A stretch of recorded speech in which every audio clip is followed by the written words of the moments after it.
So I'm Laura House, and I'm the head of the Change and Internal Comms practice here in London. This is Matt Bright, head of the Financial Professional Services team.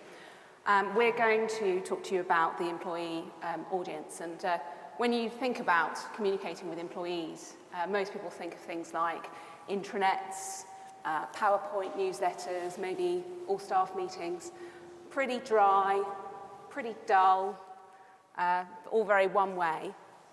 But what we want to do just now is to share with you an example of an employee communication that has gone onto an external platform that really challenges that idea of dry, one-way employee communications.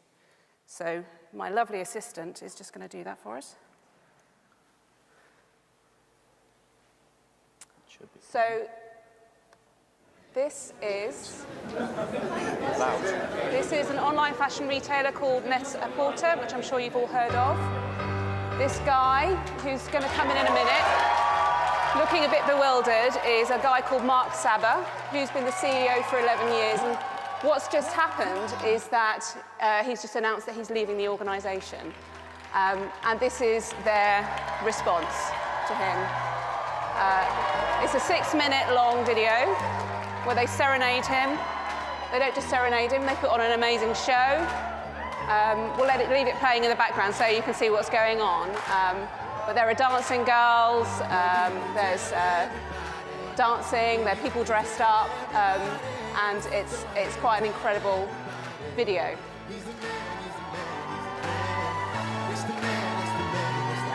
And he looks a little bit overwhelmed, as you would expect. So from an external point of view, this is an amazing example of how you can project your employer brand to the outside world. I mean, how incredible, what an incredible advert for that company, that it has such a thriving, creative culture with such amazingly passionate people that they even take their clothes off. I mean, goodness me, I'm not sure we'd be doing that at H&K, but you never know. But what I want to think about for a second is actually what it's like from the inside, because that's how these employees are experiencing it. And if you strip away all of the gospel choir and the people doing cartwheels and stuff, there's something a lot more simple at the core of this. And that is people saying goodbye to someone they love. That's it. It's that simple. So I think that this video represents 3 core principles that lie at the heart of communicating with employees as an audience.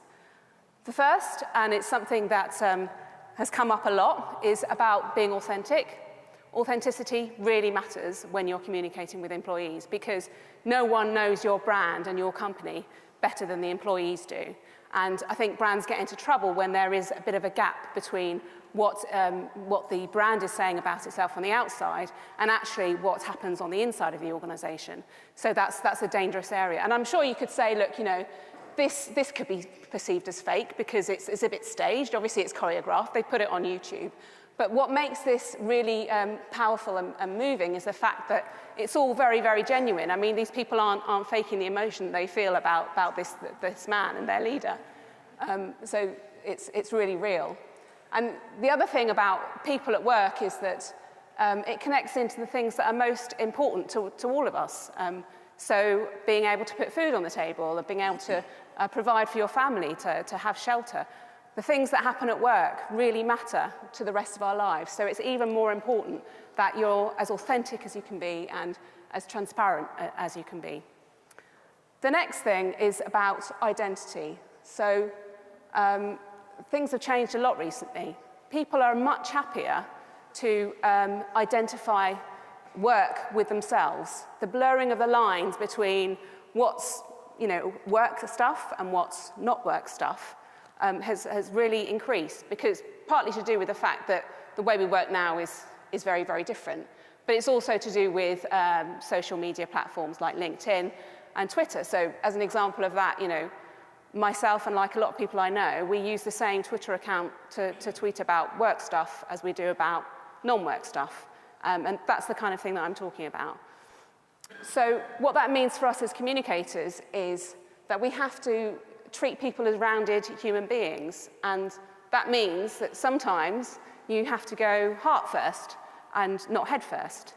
And that does feel counterintuitive a lot of the time, because it's traditionally been seen that employee communication is all about, being rational and being informative, but that's not the case anymore. We need to treat people like they're humans. And then linking into that point, the third core principle is about having a bigger sense of purpose and connecting in to that wider sense of purpose. That's important for brands as they communicate about themselves externally, and it's even more important in the way that they can communicate about themselves internally, because the reason that people go to work is changing. People want to be doing something that they think is important and is bigger than themselves, and they want to be free to express something meaningful about themselves and really connect in with that and interact with that, rather than it being kind of top down and one way. And I think that this amazing video is a really fantastic embodiment of that shared sense of purpose. So that seems like a good moment to hand over to my colleague Matt, who's going to talk about how these core principles actually come to life in more of a campaign type way. Thanks, Laura. Yeah, I want to use a story from a business that I know very well to try and illuminate some of these principles. That business is a client of ours. They're called Aon. This is not a campaign we worked on, although I really wish it was. This is from Aon's website. They're a big business, and they're a big, complicated business. They're in something like 120 countries. They have almost 70,000 employees. You can see they have this incredible, diverse range of services and advice they offer. I'm not going to explain facultative reinsurance to you, don't worry. But what's important thinking about their employer brand is that they're a business that's come together as a result of something like 400 different acquisitions. So when you think of that scale and its reach and its diversity, and then the fact that people have come from other businesses into Aon, that leaves you with the question of, well, how do you unite this brand, all of these employees? How do you do that? That's really difficult, I think. And Aon had one advantage, which was they are partners of Manchester United. So I think the first thing they did that was clever was they tried to unite the firm around a single galvanizing point. Now, Manchester United is an enormous brand. It has huge reach. Everybody understands football. And famously, I think they sell more shirts in Asia than all American sports teams put together. So this gives them a point of recognition wherever you are in the world. Unfortunately, and this came as a revelation to me, not everybody likes football. So they needed to do something with football as the platform, as the unifying platform, but make it a bit different so that it was inclusive. So if you think about football, you think, what's the kind of basic unit of the game? Well, it's the pass. And a pass is a connection between two people through time and through space. And that's the second thing I thought that was clever, is that they decided to forge connections using this idea of the pass. So the campaign itself, how they did this, was quite simple. They took 3 footballs. One started in Old Trafford, you'd be unsurprised to learn. Another started a journey somewhere in the States, another in Asia. And the challenge to the employee base was to take the football, do something with it, and pass it on. That's the campaign, pass it on. Really, really simple. And the employees were given pretty much a free rein. So the idea was you just had to do something cool and interesting. These aren't employees, but that is one of the balls. So what they did is they took photos, they made videos, they wrote little short blog posts, and all of these things were uploaded onto a special website. It was actually available to the public if you found it, but it was really for the employees.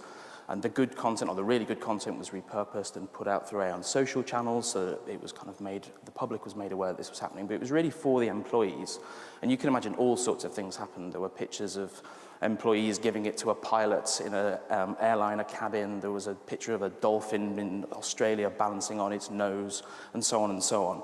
All told, I think the 3 balls did something like 200,000 miles between them, which is about 5 times around the circumference of the planet, if you like those kinds of comparisons. So lots and lots of things were happening, and all of this climaxed And this is where the personal and the professional merge, as Laura was just talking about, climaxed in what they call Global Service Day, where I think sort of thousands, tens of thousands of Aon personnel hours were donated to charity, and they all volunteered in all different places around the world. And they raised tens of thousands of pounds for charities that they gave to a range of people around the world. And that was the kind of end point of the campaign. And altogether, they ended up touching, as you can see, nearly 1,000 events. They had 8,000 images up, I think nearly 1,000 videos, touching 45,000 of their colleagues. So at the end of this, and what I thought is great, is you've galvanized your employee population around a single thing, a platform that everyone can understand. You forged these new connections by passing the ball, making people aware or better aware of the diversity and the breadth of the organization. But the third thing they did that I think is the most important and the best is that they did this in a way that was joyous and was fun. That's it. Thank you.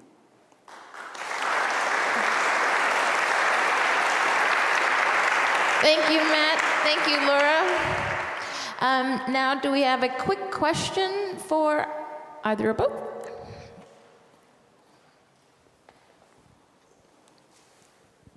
Hi.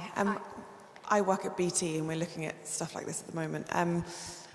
But one of the obvious questions is how do you try and show a return on the activity? So we know that obviously it has a return in galvanizing employers, but have you ever looked at trying to prove that and quantify it? There is a lot of work being done in this space. I have recently been exposed to people who are talking about how they mesh some of their performance data with the engagement data so that they have a dashboard basically where they can see we've done some activity over here and we've seen a spike there. So I would say that it's kind of an emerging technology, but it's definitely something that is being asked for and needed, so it's definitely going to happen. Yeah. Okay. During the break, it might be interesting to have a little conversation on what, if anything, your own organization is doing around employees. Thank you guys very much.